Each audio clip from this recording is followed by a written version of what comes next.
I don't know if you saw the movie. It came out a few years ago. It starred Matthew McConaughey, and it was called The Free State of Jones.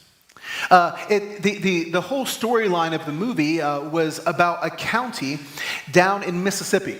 In the middle of the Civil War, the county of Jones decided they were not in line with the southern states, and they wage a guerrilla war, if you will, against the rebel army. And so in the movie, you'll see all kinds of stuff. Matthew McConaughey riding around and having all kinds of very intense dialogue scenes. And then he goes and shoots people. Typical Matthew McConaughey movie. Not really a rom-com, though, I guess. But Matthew McConaughey does this movie. And it's a very interesting movie because I never grew up with the knowledge that there were areas in the South that weren't part of the South, if you will. Never grew up with that. But then kind of what I found, I was thinking about that movie and looking at it, and found out Jones was not the only place in the South that did that. There was actually multiple places. There was actually a really interesting little county in Alabama called Winston, the county of Winston, Alabama. And they weren't the Free State, they were the Republic of Winston. And so in northern Alabama, there is this county that sits kind of central, but north central, and they're in Alabama. And back in the 1860s, they met, and they had this meeting with a few thousand people, residents of Winston, Alabama. And they at the beginning of the Civil War, they had this resolution, if you will. Theirs was a little different than Jones. You see, the Republic of Winston had a different take on it. They said, look, here's what we want to do. So first of all, we don't think it's possible for any state to secede from the Union. That's not possible. And so they went out and they just went against the Confederate states and said, no, we don't think it's possible to secede. And then they said this, however, if it is possible, if we're wrong about point A, then point B is simply this. If it's possible for a state to secede, then it must be possible for a county to secede from the state. Logically that works, right? And then they said this, well, here's the thing. We don't want to fight. So we have officially declared our neutrality in this whole war. And from the beginning, they said, we want to be neutral. And as much as possible, in the Civil War, they actually tried to do that. Now, they weren't always successful. They tried very, very, very hard to be neutral. In fact, when they went back, historians went back and look at it later, it seems like about 2 times as many folks from Winston actually would go north and fight for the Union Army as did for the Confederacy.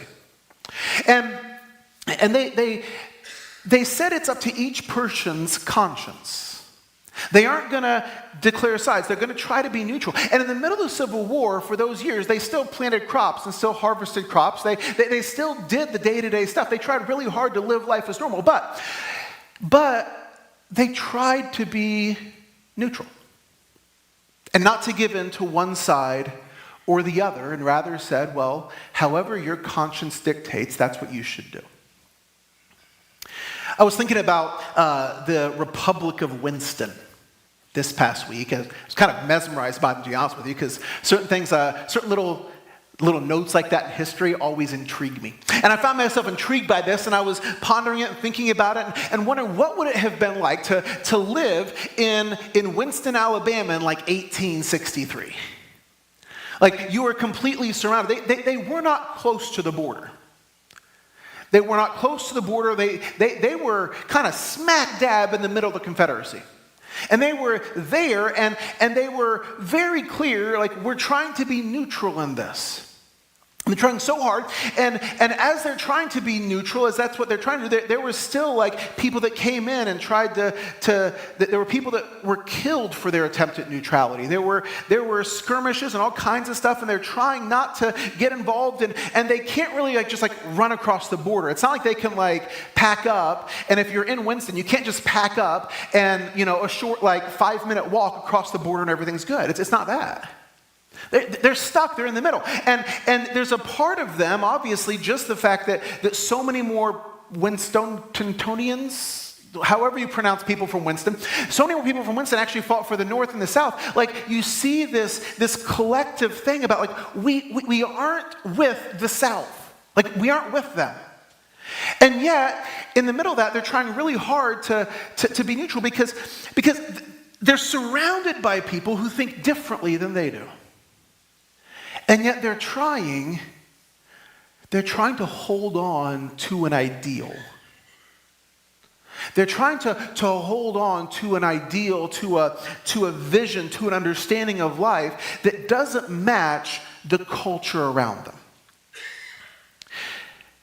And instead of trying to, like, fight the culture, they simply say, no, here's what we're going to do. Like, we're going to live as we feel called to live.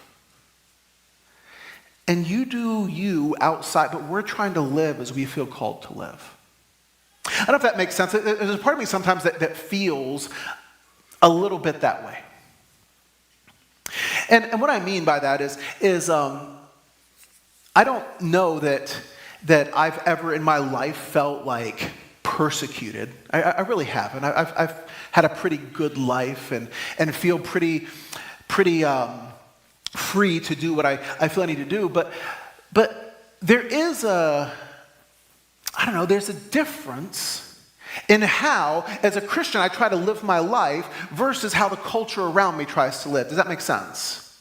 Like there is a difference. And it's not as though people are actively trying to harm me. It's just like, as I go through life, I realize there's a difference in how people do things and how I feel called to do things. Does that make sense? I don't know if you've had that happen. Maybe at your place of work or maybe in your neighborhood every once in a while, that happens. Something pops up and you realize, like, okay, I'm trying to live by this set of guidelines, by this set of ideals. I'm trying to live the way that Jesus wants me to live, but it seems like everybody else around me has a different set of morals, a different set of guidelines. This makes sense. I hate to be the bearer of bad news, but there's a part of that that's just part of following Jesus. Did you know that? We're going to continue our look in the Gospel of Luke. We're going to be in Luke chapter 14. So I want to invite you to open your Bibles there. Luke chapter 14, we're going to start at verse 25. And so if you have that Bible there in front of you, that paper Bible, please open there. Or if you have your flat screen, your phone, your tablet that you follow along there, you're welcome to do that. We don't mind. It's also going to be here on the screens behind me. Luke chapter 14. We're going to start again at verse 25, and we're going to read the rest of the chapter. Here's how Luke writes this. It says, as large crowds were traveling with Jesus, and turning to them, he said, if anyone comes to me and does not hate his father and his mother, his wife and children, his brothers and sisters, yes, even his own life, he cannot be my disciple. And anyone who does not carry his cross and follow me cannot be my disciple. Suppose one of you wants to build a tower. Will he not first sit down and estimate the cost to see if he has enough money to complete it? For if he lays the foundation and is not able to finish it, everyone who sees it will ridicule him, saying, this fellow began to build and was not able to finish. Or suppose a king is about to go to war against another king. Will he not first sit down and consider whether he is able with 10,000 men to oppose the one coming against him with 20,000? If he's not able, he will send a delegation while the other is still a long way off and will ask for terms of peace. In the same way, any of you who does not give up everything he has cannot be my disciple. Salt is good, but if it loses its saltiness, how can it be made salty again? It is fit neither for the soil nor for the manure pile. It's thrown out. He who has ears to hear, let him hear. Now, this is one of those statements of Jesus. This is one of those passages that Jesus, where Jesus shares something that it's difficult for us to hear. And quite frankly, there's a part of us that would rather shut down and just say, let's just close service early and go home and come back next week because it's probably better next week, right? This is one of those passages where what Jesus begins to talk about, it doesn't resonate in our ears. It really is a very difficult thing for us to grasp. In fact, this is one of those sermons where I kind of been like, man, I should have had someone else preach this. Because, let's face it, it's one of those, this isn't the sermon that you want to preach and then expect to get an award for this one, right?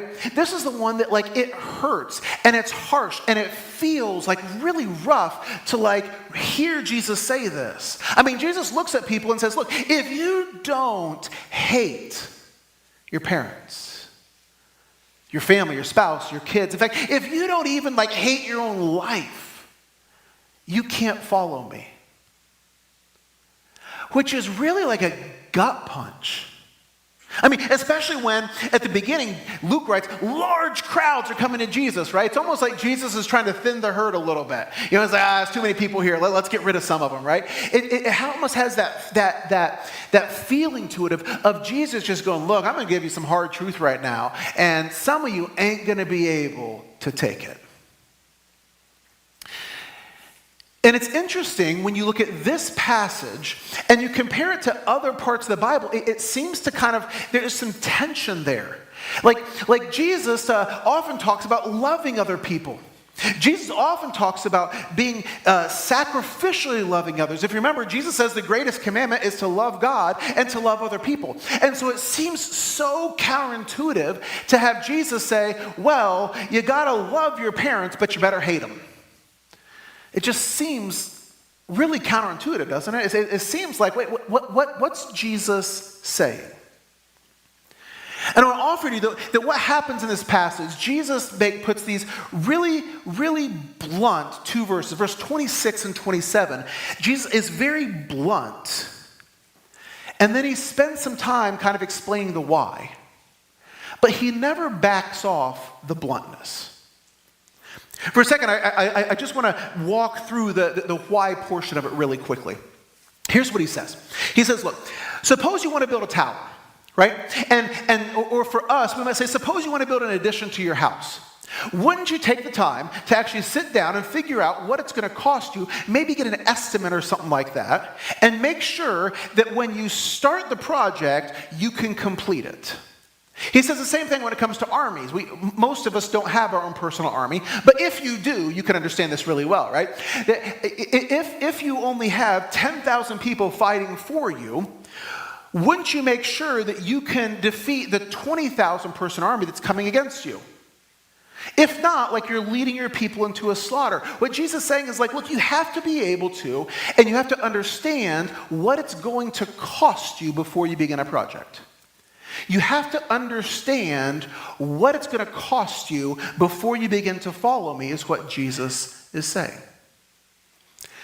And then Jesus is trying to help us understand something.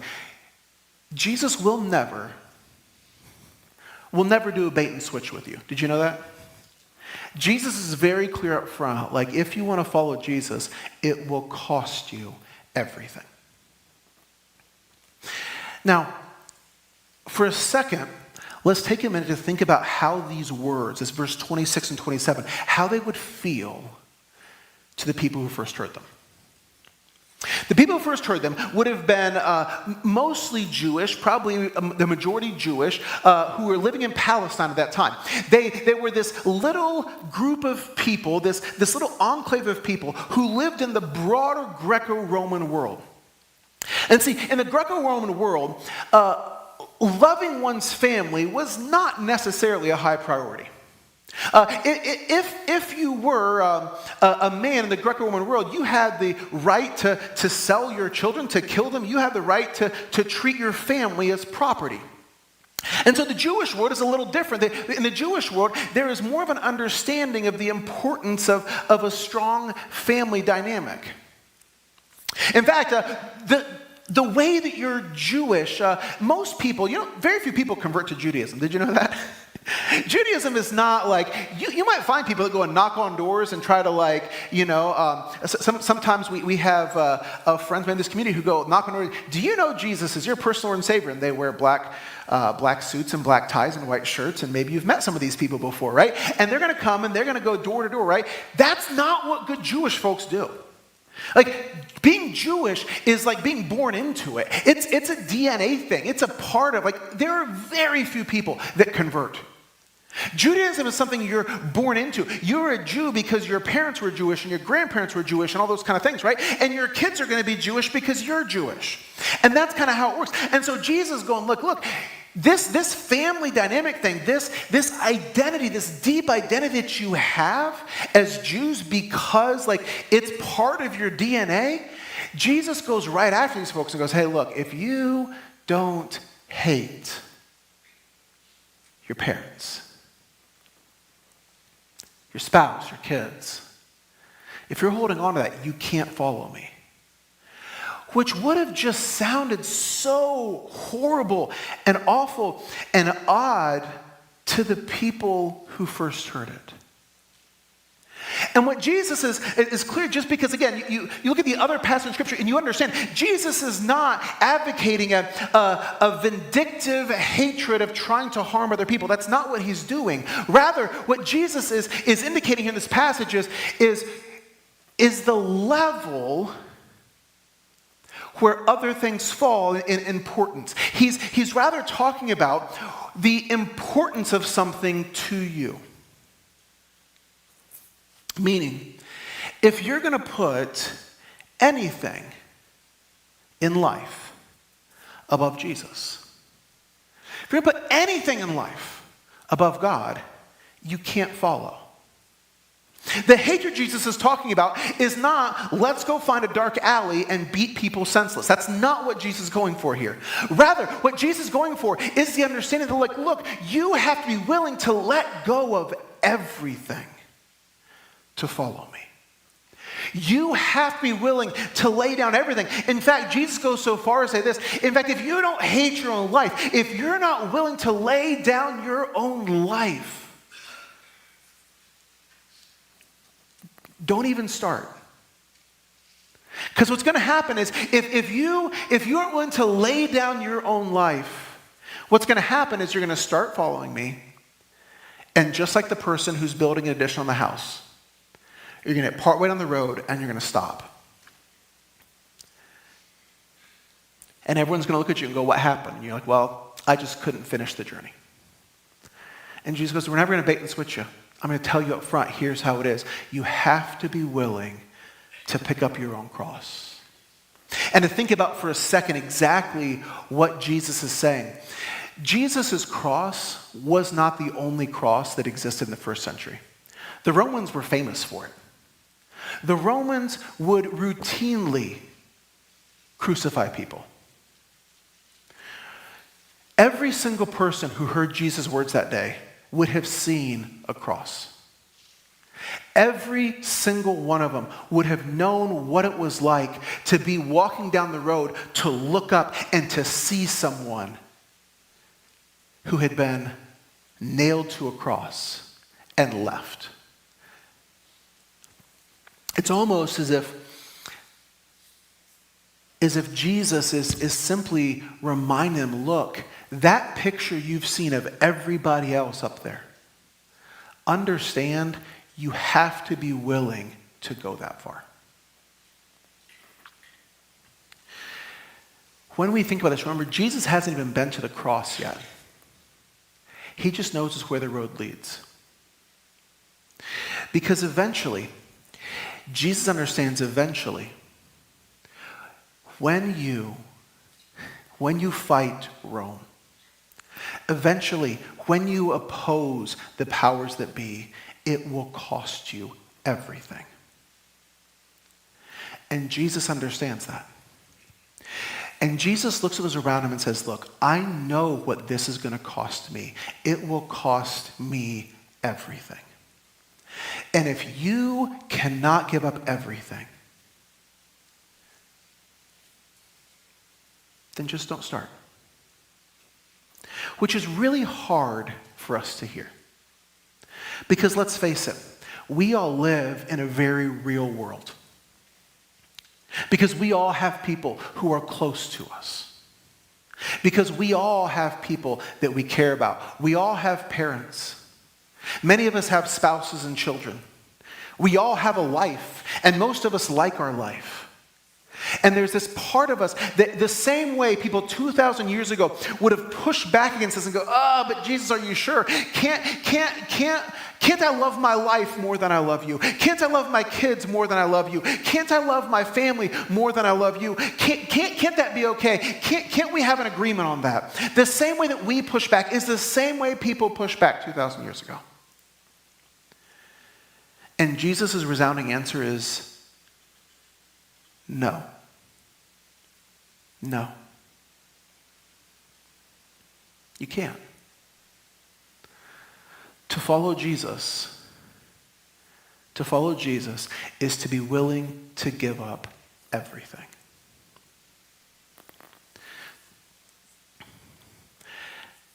And here's the other side of the coin. See, some of you understand this because there was a point in your life where you looked at the cross and you said, whatever it costs me, I'm in. And the minute that you did that, you realized that when God is the most important thing to you, everything else gets better. Can I just tell you something? I'm an absolutely rotten husband. I like how some of you look at Chris and you're like, really? Yeah. I'm a horrible husband. When I try to do it my way, I'm absolutely awful. I'm a selfish jerk. I just am. Whenever I try to do, I'm sorry, I heard laughter. Whenever I try to do it my way, right? Whenever I try to go, okay, look, I'm going to go through life and be Brian-centric, and whenever I try to do that, it doesn't work. Because my me gets in the way. Because my desire to do it my way, it gets in the way. Because my desire to promote Brian, it gets in the way. Whenever I decide to be a parent on my own terms, you know how bad I am at that? I'm an awful parent on my own terms. Whenever I sit there and go, okay, this is my life. Whenever I go and go, okay, like this is my life, this is my wife, this is my kids. Whenever I do that, it inevitably breaks down. It inevitably falls apart. Because what I'm doing is putting the my in front of it. But whenever I'm willing to step back and say, okay, God, you are more important than my wife. God, it's you first, and she's lower. How do you want me to love your daughter? My friends, that changes things. It does. See, whenever I look and understand that it's not my wife, rather it's Kristen is God's daughter that I get to be married to, it changes everything. Whenever I look around, and instead of trying to parent my kids my way, whenever I look at it and go, okay, wait, hang on. These are these precious lives, God, that you have given me, that you want me to invest in and care for. It changes everything. See, whenever God comes first, whenever it's my life, whenever I want to hold on to my life more than I want to hold on to Jesus, I always lose. And can I tell you something? I think some of you know exactly how that feels. I mean, don't raise your hands, but you know what it feels like? To sit there and try as hard as you can. And every time you get close to accomplishing what you want to accomplish, it falls apart. You know what I'm talking about? You know, I'm talking about when you're like, okay, here's what's going to happen. I'm going to live my life my way. I'm going to accomplish these things. I have my list. Here's what I'm going to do. And you just have this thing. And all of a sudden, as soon as you just feel like you're just close to your dreams and ready to grab them, and you reach out to grab them, all of a sudden the ladder just falls out from underneath you. And you go, man, that was uncomfortable. And because we're human, you know what we do? We do it again. And God's up there going, no, you don't understand. As long as you're trying to do it your way, as long as you love you more than you love me, it will fall apart.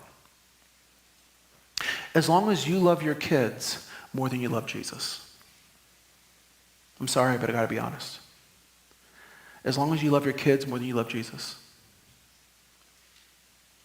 As long as you love your spouse more than you love Jesus. As long as you love your life more than you love Jesus.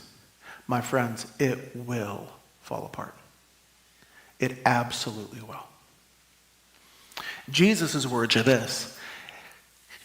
If you want to follow me, you have to let go of everything. You have to be willing to let go of everything, of your hopes, of your dreams. You have to be willing to let go of the way that you're going to do it. You have to be willing to let go of the way that you're going to parent. You have to be willing to let go of the way that you're going to be a spouse. You have to be willing to let go of it all. You have to be willing to let go of the way you want to spend your money. You have to be willing to let go of the way that you want to budget your time. You have to be willing to let go of it all. Why? Because the only way that following Jesus works is if God is more important than anything else. Otherwise, it's just a hamster running on a hamster wheel. Jesus says this, in the same way, any of you who does not give up everything cannot be my disciple. It doesn't mean that following Jesus means you go through life penniless, broke, destitute, and living in a cardboard box all by yourself. That's not what it means. What Jesus is saying is, unless everything is less important than me, it won't work. It just won't. There's this story of a guy named Jim Elliot. Maybe you've heard of him. And Jim Elliot grew up and wanted to go to the mission field. He ended up hearing about a tribe who had been unreached. This was back in the 50s. He heard about a tribe that was unreached in close to Ecuador. And he and about four of the guys, 5 of them in total, they went and they were going to reach this tribe. They started with trying to fly their airplane around and giving gifts and trying to talk to these people who never had contact with Western people before. In fact, there was a guy, one of the early people from the tribe they connected with, actually got to ride in the airplane.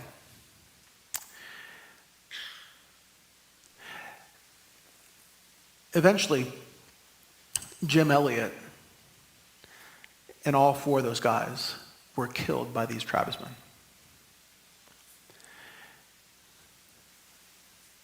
Which would later on result in these tribesmen coming to know Christ. Jim Elliot once said this, he is no fool who gives what he cannot keep to gain what he cannot lose. Because he understood something. At the end of the day, anything that comes ahead of God, anything that comes ahead of Jesus is one too many things. So the truth is, what Jesus is calling us to is a life that works. A life that works better than we can possibly imagine. But it only works if what matters most is Jesus. We're going to take some time this morning and we're going to sing a song to then close. I'm going to ask the praise team to come. And as they do, I just want to ask you this question.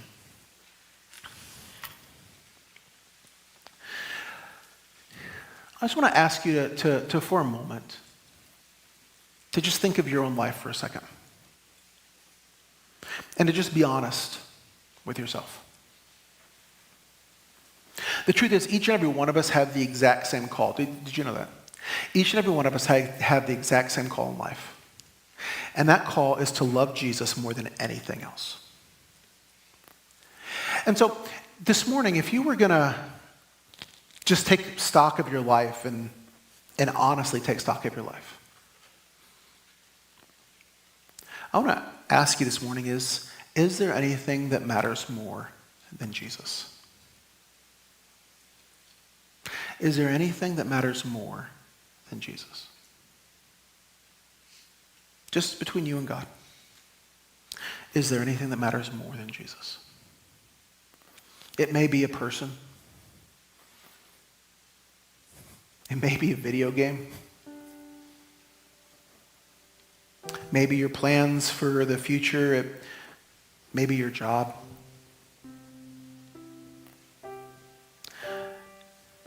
Is there anything that matters more than Jesus?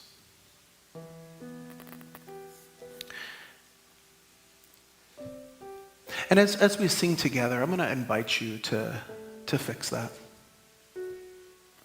For some of us, it might just mean that right where we are, we can say, God, I got to be honest. There's 498 other things that are less important to me than you, but there's 3 things that are more important. For some of us, there's just going to be a moment of acknowledging it and saying, God, I'm sorry. For others of us, it might mean just coming in, bowing a knee, saying, God, I'm going to put down the things that are more important, or that are more important to me than you. Not because they aren't important, and not because I think you want to be mean and take them away, but rather because I want to love you more than anything else. So I invite you, if you would, to stand. We're going to have a quick word of prayer, and then we're going to sing together. And as we sing, I want to invite you to do business with God as God is leading you to. Jesus, it is so easy in life. So easy in life to put things ahead of you. It's so easy in life to put other people ahead of you. It's so easy in life to put our bank account ahead of you. It's so easy in life to put our plans ahead of you. It's so easy in life, God, to just let other things get in front of you.